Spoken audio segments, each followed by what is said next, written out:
Good afternoon and welcome to the end of week market review for Friday, March 28th, 2014. You are going to see that our US and Canadian markets are back into a rising territory. This was after a pretty negative couple of weeks. All in all, we did end up seeing that the S&P 500 did end the week down. However, because of the slight increase in markets today, we've got the Dow Jones up 0.36% for the day, and the S&P 500 up 0.46% for the day. We do have gold down 0.02%, but the rest of our commodities on a rise, with silver up 0.57% and oil up 0.39%. Looking at our economic reports, the one thing that we really want to focus in on is our jobless claims. On March 27th, we were expecting that report with somewhere around 330,000 expected reports.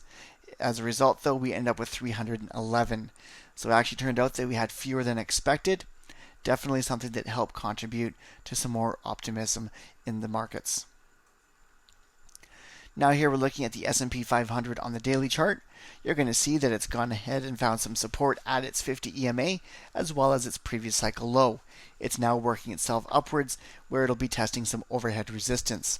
It is also looking for some resistance at its 22 EMA. This also means that the MACD has flattened out. It almost looks like it's into a rising bearish sentiment, but it is actually still flat.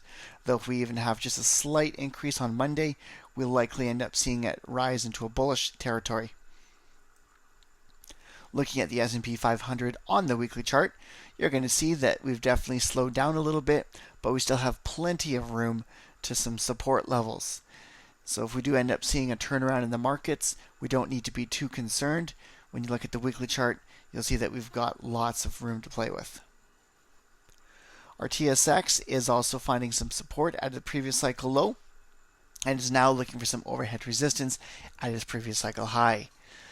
The rise on the day was enough to push the MACD back into a rising sentiment, albeit still in bearish territory. Looking at the weekly chart, you're going to see that it too has plenty of room to go down to some support levels if the markets do decide to pull back. We don't need to be concerned as it's found consistent support at the 26 and 40 EMA. Our volatility also is looking a little bit nicer with the indicator down to 14.41. Obviously, we like to see it down below that 200 EMA as much as possible.